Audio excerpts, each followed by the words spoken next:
Olá, tudo bem? Eu espero que sim, eu espero que a semana esteja sendo muito boa para você. Uma passadinha rápida para contar um caso que eu vi na internet e eu achei assim absurdo e de uma covardia sem tamanho. Uma história que aconteceu no ano de 2018, é a história da Daniele Bonet.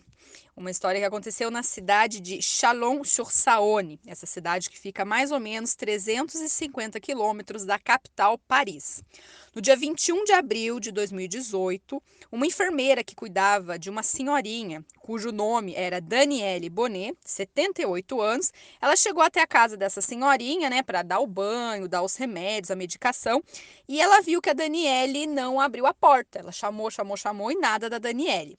A Daniele, gente, ela sofria de Alzheimer. Então a enfermeira já ficou preocupada, será que ela caiu, será que ela tá lá dentro, o que tá acontecendo? Rapidinho, ela chamou os bombeiros, e explicou a história. Minutos depois, os bombeiros eles chegaram na casa da Daniele e entraram de força nessa casa. Olhando os cômodos, eles viram que a Daniele ela não estava no local, ela não estava na casa dela. Eles perceberam também que a bolsa da Daniele não estava na casa. Foi aí que eles começaram a interrogar, né? Onde está a Daniele? E vou falar um pouquinho para vocês quem era a Daniele. Ela era uma mulher muito sozinha, sem filhos. Ela era uma pessoa do bem, minha gente. Ela teve uma história de vida bem triste. Ela perdeu o marido dela quando ela tinha mais ou menos uns 55 anos, mas ela não se deixou abater. Mesmo em depressão, ela falou: tenho que continuar, né, fazendo bem. Ela começou a ficar próximo à mãe dela, que estava no fim da vida, cuidando da mãe, que estava doente, né, aqueles idosos que no final da vida precisam de mais cuidados. Então ela ficou perto da mãe e ela viu a mãe morrer, o que é muito triste, né? De pouquinho em pouquinho, o idoso foi ficando doente e ela viu tudo isso.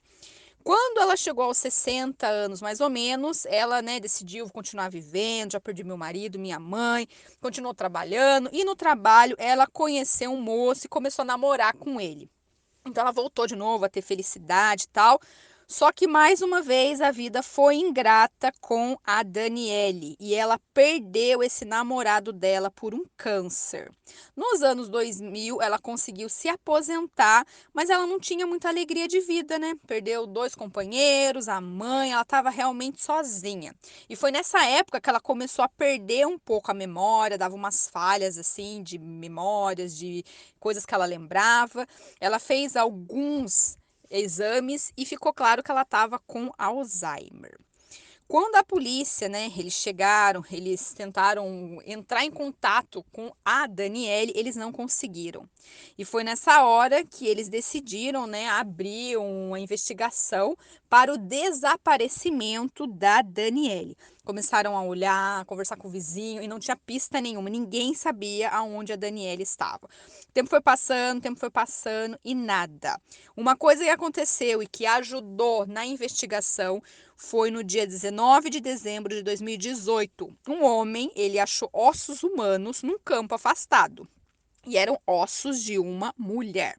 Esses ossos eles foram para exames e ficou claro que era sim o corpo, né, os restos mortais da Daniele Bonet. A causa da morte tinha sido uma fratura muito forte no crânio e no rosto da pessoa, né, da Daniele. Dava para ver que estava fraturado, o osso estava fraturado. Talvez seria um acidente. Mas aí a polícia falou, caramba, se for um acidente, ela tá num local afastado, ela tava a mais ou menos 20 quilômetros da casa dela e ela não dirigia. Então para a polícia ficou claro, não foi a Daniele que veio andando até aqui, porque ela tinha dificuldade para andar. Alguém trouxe a Daniele para esse lugar. Então, a Daniele não teria se suicidado também, porque no começo a polícia pensou em suicídio, visto que ela era uma pessoa depressiva, estava sozinha e tal. Nessa hora, a polícia falou: isso aqui não foi um suicídio, né? Ela não teria se batido na cabeça com um pau muito forte e teria perdido a vida. Isso aqui realmente é um assassinato. Mas quem teria feito uma coisa dessa, né, com essa senhorinha que é indefesa e está sofrendo com Alzheimer? Olhando o histórico telefônico da Daniele, a polícia descobriu que no dia 20 de abril de 2018, né, um dia antes dela desaparecer, ela teve uma chamada e foi um cara que ligou para ela. O nome dele era Bruno Arrioli, de 57 anos. Ele era casado, tinha filho. Ele trabalhava de faz tudo, sabe? Jardim, pedreiro, arrumava lâmpada, coisa de dentro de casa, pintura. Ele já tinha antecedentes criminais por roubo, fraude e até abuso. Ele abusou de uma senhorinha nos anos 90. Vou contar aqui porque isso aqui é de revoltar a gente. Ele roubou a casa dessa senhorinha, foi pego e foi preso. E ele pegou apenas por roubar e abusar dessa senhorinha, gente. Ele pegou 3 anos de prisão fechada. E foi só isso, sabe? O Bruno, ele não era uma pessoa boa. E ele estava vivendo nesse período aí do ano de 2018. Ele estava de licença, ele não estava trabalhando, né? Estava pegando grana do governo, porque ele estava se recuperando de um câncer no pulmão. Vaso ruim não quebra, né, gente? Vocês sabem disso. E ele sempre pedia dinheiro para os vizinhos dele. Ele tinha um auxílio, mas não era tanta coisa assim. Ele sempre pedia dinheiro para os vizinhos, mas de um jeito que amedrontava os vizinhos. Então ele pedia dinheiro para os vizinhos davam. E depois ele nunca pagava, né? Muitas mulheres a polícia viu, né, ali na região, no bairro onde o Bruno morava, no total 12, já tinham ido até as autoridades para reclamar do comportamento do Bruno. Ele parecia que estava sempre com fome e com sede de sexo. Ele olhava para a mulherada, parecia que a mulherada era tipo uma carne, assim. Ele olhava com aquele olhar sexual, querendo pegar as mulheres, sabe? Ele já tinha um BO contra ele porque ele beijou uma mulher à força na rua, passou a mão numa mulher. Tudo isso senhorinhas, tá, gente? De 50, 47, 60 anos. Ele fazia isso sem limite. E mesmo com tudo isso, ele nunca foi preso. Às vezes a polícia pegava todas as informações, conversava com ele falava que ele ia melhorar, que isso, aquilo. Ficava uns 2 dias lá na delegacia, dava interrogatório, depois ele voltava para casa. Era sempre isso que acontecia. Voltando agora na história da Daniele, nesse período aí em que ela desapareceu, o Bruno ele ia na casa dela para fazer o jardim. E ele sempre pegava dinheiro emprestado com ela, mas ele nunca pagava. No ano de 2014, a Daniele também tinha feito um BO contra o Bruno, porque ele tinha roubado o cartão de crédito dela. Mas, como ela tinha Alzheimer, ela esqueceu essa informação. E ela sempre chamava o Bruno para ir na casa dela. Foi então com todas essas informações que a polícia decidiu, né, interrogar o Bruno. E no dia 3 de dezembro de 2019, ele foi para o interrogatório. Mas ele ficava contando historinha em cima de historinha. Disse que a Daniele ele conhecia, mas não tinha nada a ver. Daí a polícia falou: olha, a gente sabe que no dia 20 seu celular estava do lado da casa dela. Por quê? E daí ele inventava historinha: ah, eu fui realmente na casa dela, daí a gente foi dar uma volta de carro, e daí eu não sei por que ela pegou uma pedra, levantou os braços, a pedra caiu na cabeça dela, ela morreu. Foi um acidente, eu escondi o corpo. Aí depois ele mudava a versão. Falava: ah, não, a Daniela, ela me pediu pra ir na casa dela porque ela queria se matar, queria que eu levasse ela num lugar calmo para ela se matar. Eu só ajudei a Daniela. Ela chegou nessa floresta, nesse campo afastado, pegou uma pedra, ela mesma bateu na cabeça dela e foi assim que ela morreu. Ele só contava historinha em cima de historinha. E a polícia sabia, né? Esse cara está enganando a gente, porque não tem como a Daniele ter feito uma coisa dessa. Com certeza, ele deve ter abusado dela e depois ter tirado a vida da pobre da Daniele e sumido o corpo dela nesse campo afastado.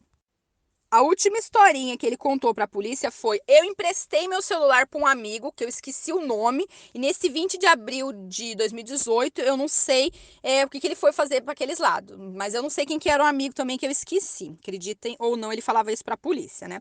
A polícia deixou ele preso, porque com certeza ele tinha culpa no cartório. Um julgamento aconteceu em 2022 e o Bruno sempre falando essa historinha que a Daniele queria se matar e que ele só ajudou. Mas não adiantou de nada, porque ele foi julgado, pegou 24 anos de prisão. Ele não gostou disso, disse que era uma injustiça, e ele pediu um segundo julgamento, que aconteceu 6 meses depois. Mas nesse segundo julgamento, o cara era tão cara de pau que ele fingiu, ele simulou um suicídio, eles tiveram que adiar o julgamento dele. O segundo julgamento só aconteceu em março de 2024, e ele foi novamente julgado, né, e contava outra versão já.